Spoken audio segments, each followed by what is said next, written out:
Hello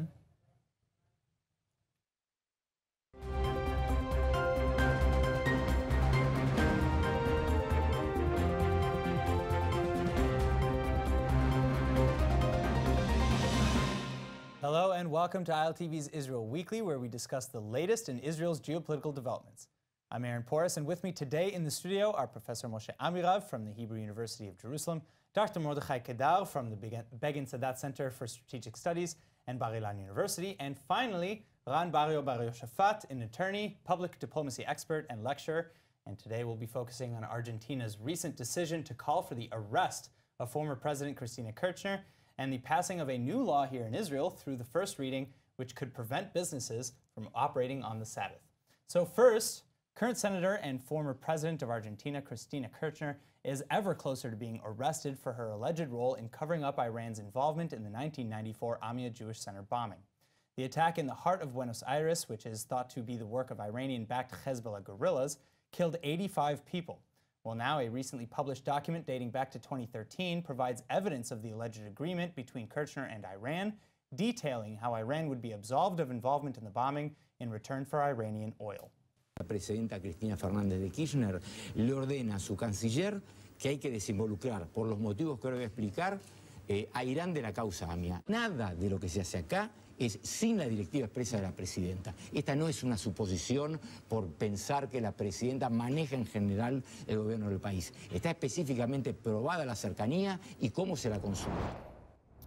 So, Senator Kirchner, former President Kirchner, is still under immunity from the Senate in Argentina. So, in order for her arrest to be processed, that immunity needs to be lifted. Do you think that that'll happen? Well, first of all, there's a special committee of the Senate that will decide if they will lift her immunity. That will take about 60 days. And even if that passes, then the two-thirds of the Senate has to agree on that, and they have 180 days for that. I think with the current political structure of Argentina, it's not very likely that it'll happen. So you're saying even if they're very much willing to remove her her amnesty, you're saying that it could take at least half a year just to be done? At least, just 2 months to see that the special committee will approve to lift her immunity, and then 180 days additionally for the Senate, and you will need two-thirds of the Senate, and that's really unlikely because of the current political structure of the parliament in Argentina. I see. Now, Prosecutor Niesman, who actually we just heard from, was, as many know, murdered just hours before he was to appear in court and present his case in 2015. So could this also be turned into a murder trial as well as treason? I think if they will find this kind of evidence, I think it will be combined because the story is so much intertwined together. So it might be that it is much bigger than we think now, what we know now. Mm. Well, I think that it's time for the world, before it's an Argentinian domestic issue, the world should start dealing with this issue, because it's not only about Argentina, what happened there, it's about Iran and Iran's expansion and terror groups which Iran operates, and the Islamic triangle in the northern part of Argentina, which is still there. Means whatever it did in the 90s, it can do further on time. So this is why the world should start dealing with this. Otherwise, the world will get those problems from that triangle. So do you think maybe that this whole thing is kind of this political charade to keep us away from looking in that direction?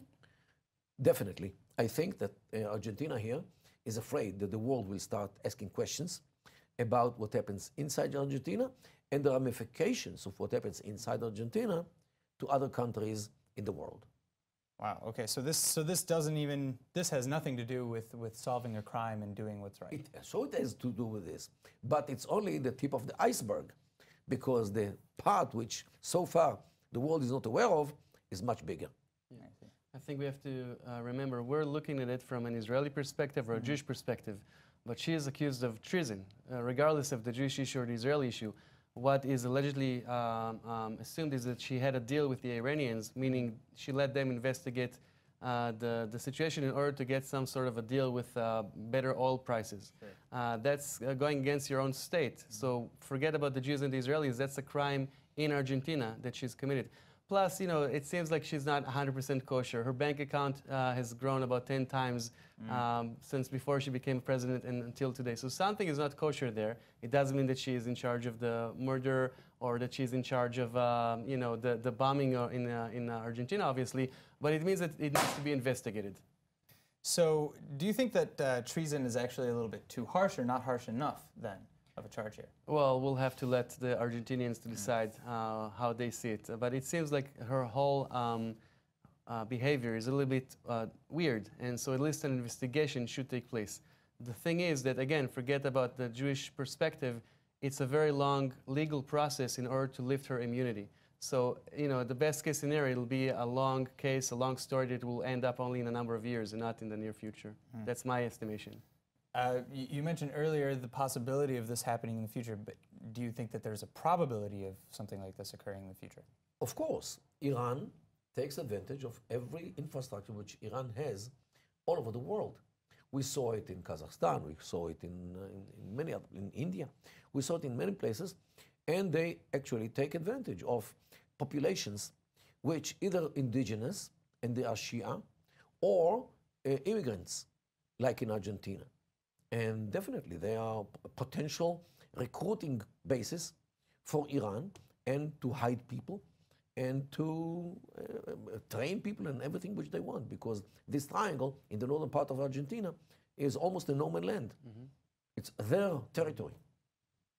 So what happens with this information now internationally against Hezbollah, against Iran, etc.? It's between intelligence organizations, and I'm not sure that we want to deal with this. Professor Amiral? Yeah, I completely agree with him. We are in a kind of situation we know less than we will know in the future. We will know many things about Iran, which will help us in our advocating what is Iran today, what they are doing today. And they are doing it actually from for the last 20 or 30 years, trying to lead terror all over the world. And we hope that this time they will, again, we will find the facts and everybody will know. I'll give you a good example. Yeah, please. Intelligence organizations all over the world suspect that the Iranians use the diplomatic cases in order to smuggle weapons, ammunition, and money, cash money, which is given to all kinds of terror organizations in those arenas. Means the Ministry of Foreign Affairs is being the messenger to take these things from place to place. So I know you cannot touch those diplomatic cases because they enjoy immunity. You cannot touch them, but organizations, security organizations, suspect that this is what they do. Why would Israel not then kind of come into the mix and push for more information to be investigated and to be divulged? Again, Israel has cooperations with many states in the world about terror, about preventing terror, about combating terror, all these things. These things are being done behind the scenes, and good so. If I may add, we please. really want to make sure that the world will understand that Iran is a world's problem, not Israel's problem. We're all looking for the smoking gun, okay? If we can prove that there's a direct link, not just for Iran's proxies, which we all know, backs Hamas and Hezbollah, if we can prove that Iran is working in other means, working in different governments all over the world, it's a good evidence to show that Iran is trying to meddle in world affairs and not for the good. So doesn't this incident at the very least create some credence to Israeli, criticisms on the world stage and Israeli assertions that Iran is overstepping their bounds? Doesn't this give some sort of credence to that? Well, it will once the case will be solved. So it's too soon to say, but I would argue yes, if there's a link that you can connect between Iran and Hezbollah and the bombing in Argentina and the fact that the former president tried to silence the whole event, then yes, it shows that Iran's long arms is not just jihadist proxies, but also a lot more than that. Would anything result of that, do you think? I agree that we have to be, first of all, cautious and notice what's happening and not be too much in the news as a partner to this issue. We should look at it, and whatever will be, and I believe that there will be a lot of findings, interesting findings, that will help the world to see who is Iran. And we don't have to lead this thing by any way. Well, I think that the rules of the game should be changed, because you cannot allow a state like Iran, which uses diplomatic cases to export ammunition, explosives, weapons, and money for terror. You cannot let them enjoy immunity. Just like you cannot let them enjoy child trafficking, for example, let's say in diplomatic cases. This is not acceptable, and this should also be. The rules of the game should be changed, and Iran, for Iran specifically, means that the Security Council of the world, the United Nations, should decide that Iran does not enjoy any more diplomatic immunity for these cases, and every case of Iran should be checked very thoroughly in every airport. If this decision is being done, this is one step forward in order to combat this terror state named Iran. All right. Well, on that note, we have to move on. So, the Knesset has just passed through its first reading a bill that could severely limit what establishments will be allowed to stay open on the Sabbath. Defense Minister Lieberman, who is among many, even within the coalition that opposes the legislation, said he was in favor of Jewish tradition and values, but not religious coercion. Interior Minister Aryeh Deri, on the other hand, from the Shas party, threatened to drop out of the government unless the bill passed through the first vote. Israel Beitenu MK Oded Forer also backed up his party senior Avigdor Lieberman. המציאות היא כזו שהקהילה היא זו שתקבע את אורחות חייה. כמו שלא יכול לבוא מחר שר פנים שיחליט שהוא פותח מרכולים בשבת בבני ברק, אני אומר שלא יכול להיות שר פנים שיקבע שהוא סוגר מרכולים בנצרת עילית, בנתניה או בבאר שבע. בסוף בשורה התחתונה, כל עיר ועיר תצטרך לקבוע לעצמה. יחד עם זאת, החוק הזה שנותן פה סמכות לשר הפנים לכאורה לא לאשר חוקי עזר עירוניים, הוא רע. אנחנו נתנגד לו. הוא רק בהתחלת הדרך שלו, הוא בסך הכל עבר קריאה ראשונה לצערי. All right, now Zionist Union leader Avi Gabai also said that the mini-markets bill was hurting the public and that Deri was making decisions for a minority of people and not the majority. I'm going to start with you. How would you respond to that, first of all? So, okay, I'll give my opinion in the beginning. I don't think it's a good bill. I personally prefer that the municipalities will choose for themselves. However, saying that, I think most people don't really understand the implications of the bill. The current situation is this. If a municipality wishes to open a place on Saturday, the minister needs to do nothing for 60 days, and then de facto, this place can be open on Saturday. Okay. The bill says that it's going to change in such a way that the minister has to be active, meaning after the municipality decides on something, he has to say why it's important for this place to be open on Shabbat. So the change is not as severe as people say it is. And again, I'm not supposed. I think it's a bad bill. Does the final approval go through the municipality or go through Aryeh Deri? As it is right now, it still goes through the minister. But right now, the minister needs to be passive, not to do anything, so a place will be open. The bill changes it, so the minister has to be active. Now, I don't think it's a good bill because, again, in my personal belief system, I think that the government needs to interfere less and let the municipality, different communities decide for themselves.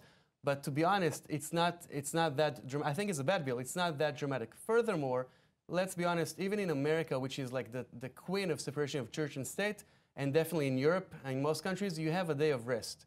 So if you're not thinking about the people who do want to rest on Saturday, and again, I'm saying this as someone who's opposing the bill, if you're going to make it so easy for people to open business on Shabbat, literally, you're going to take people out of business or make them work on Shabbat. So you're taking off their day of rest. Well, that's something that I kind of wanted to acknowledge as well, though, is that you bring up the United States. In the United States, at least in my experience, the only day that you were forced to not work, to take a day of rest, would be Sunday. But that was really only for government offices as well. Any other business that wanted to be open on Sunday, to my knowledge, didn't have to get special permissions to be open. I disagree. Even today, you have 13 states that practice blue laws. You cannot buy a car in Montana on Sunday because it's the day of the church. Yeah. But I'm just saying, the difference is that there it's because of a decision done by the municipality. So if a certain city says, we don't want to open on Shabbat, that's fine by me. And if a different city says they want to open on Shabbat, I don't think I should interfere with that. Right. I'm just saying, and again, I think the bill is a bad bill. Saying that, it's more complex. And I think that what's really sad is that the discourse is becoming between like secular and religious. And we're missing out the fact that most Jews in Israel and all over the world are somewhat observant. They light Hanukkah candles. They might, don't wait 30 minutes and not do anything after, like the halakha asks them. So I think we're missing out on the discourse. We need to stop being so vicious and saying, oh, this is a horrible bill, understand what it says, and then try to see how we can solve it differently. How would you respond? Well, I continue this line. We, as a state, as a Jewish state, if we claim to be a Jewish state, we have to look inside our law system and our habits. Are we really Jewish or not? And I'm not saying that everybody has to be Haredi, or has to be even modern Orthodox. What I'm saying is how much this country is Jewish, by name or by practice. And keeping some kind of Shabbat is actually acknowledgement that this is a Jewish state.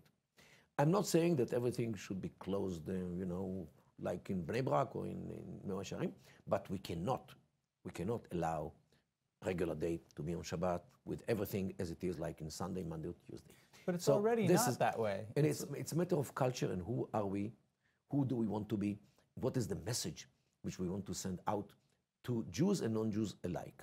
But government offices and public offices and employees are already not required to work on the Sabbath. So why coerce? And again, I don't want to make this into a secular versus Orthodox kind of battle, but in a sense, that's what people are feeling right now. Because if I, with my degree of religiousness, decide that I'm going to break on this day or I'm not going to break on this day, I'm going to observe the Sabbath or I'm not going to, why should that be a government initiative versus my own? There is, let's say, 30% of the people in this country are religious in a way or another. Okay, they know to arrange themselves and to manage their buying habits to 6 days a week, and they know that they don't use any supermarket and any grocery store on Shabbat. Okay, and they usually have large families, and they know very well how to manage without going to the store 1 day a week, and nothing happened to them. They eat regularly and they live regularly, and nothing happened to them.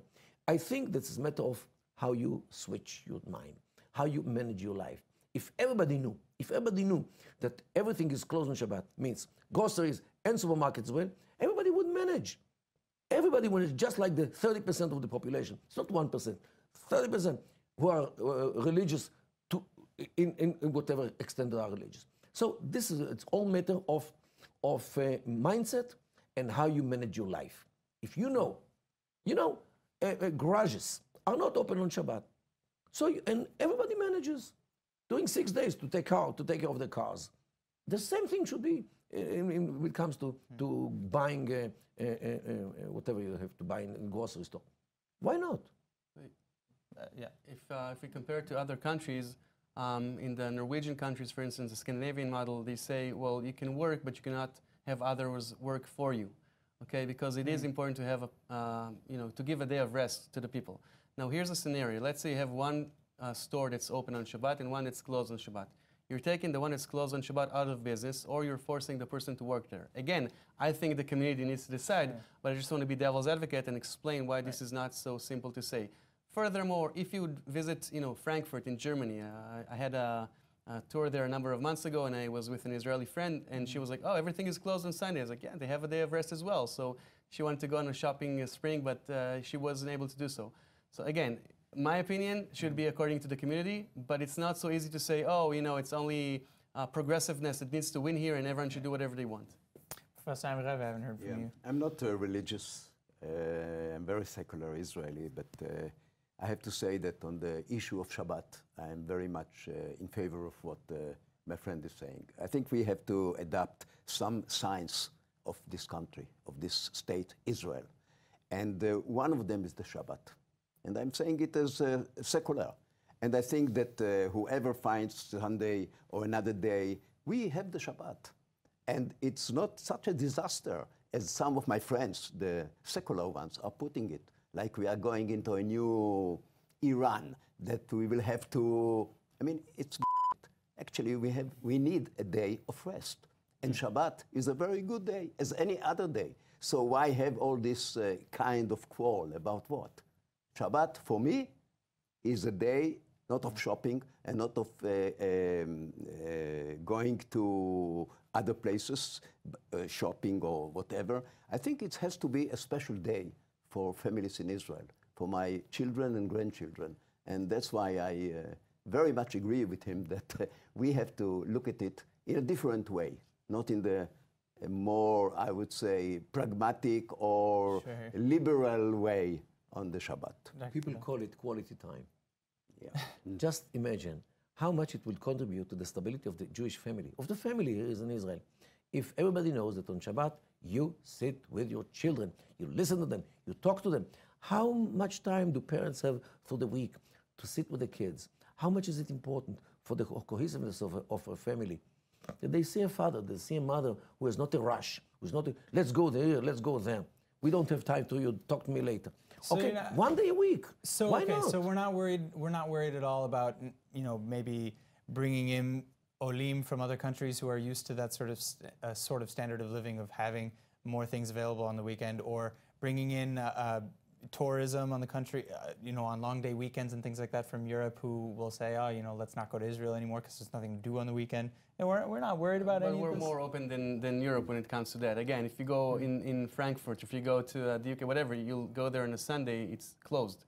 It's not because of, or maybe some of it is because of religious reasons, but it's closed. So I'm not sure that will be a good example. I will say this in a very optimistic note.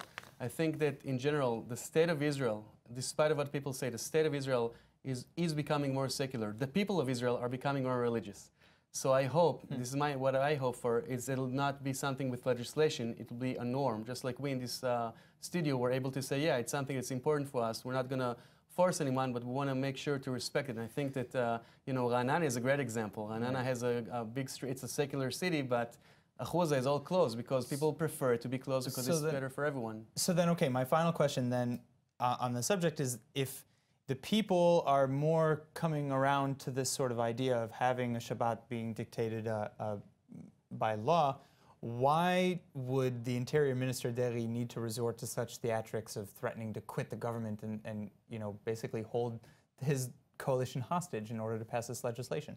I can give a guess. Sure. I would say it's something that's not really relevant to the topic at all. It's a matter of political achievement. I would argue that the Shas party is about to be completely dissolved, and this is a way of gaining some power. I'm actually doing something. Look, you should vote for me. I'm fighting for the religiousness of Israel, because let's be honest. Again, it's very hectic, and everyone's talking about it. The bill does very little. Furthermore, let's imagine that Yair Lapid is the minister. Theoretically, he can actually, you know, open as many places as he wants. I don't see the Supreme Court saying, oh, that's not constitutional. So it's not that severe. I'm against the bill. It's not that of a big deal. It's actually almost insignificant. All right. Well, unfortunately, now to finish our show, I'd like to end on a positive note. So let's get some final thoughts in one short sentence or two. You know, what's the silver lining that we can take from our subjects today? Professor Kedar, let's start with you. Well, I think that we should always think about the VAC, value-added characteristics of the State of Israel, and try to find it. All right. You know, for the last 40 years, I was a Jerusalemite. And lately I came to Tel Aviv, and that's two different worlds. In Shabbat, in Jerusalem, I felt the Shabbat. I felt Jerusalem. I felt my family, everything. Here in Tel Aviv, where I live now, it's like New York, London, any other place. And I miss Jerusalem with the Shabbat. All right. Well, I would just like to say Judaism has many expressions, and you're allowed to be not Orthodox and still appreciate the Shabbat and like to celebrate it. And I think it's a very positive thing and a good, strong sense of identity for everyone. I can get behind that. Unfortunately, that is all the time we have today for this edition of ILTV's Israel Weekly. Thank you again so much to our guest, Professor Amirav, Dr. Kedar, and Attorney Baal Yoshafat for coming in. And thanks to all of you for tuning in. I'll see you next week, and shalom from Israel.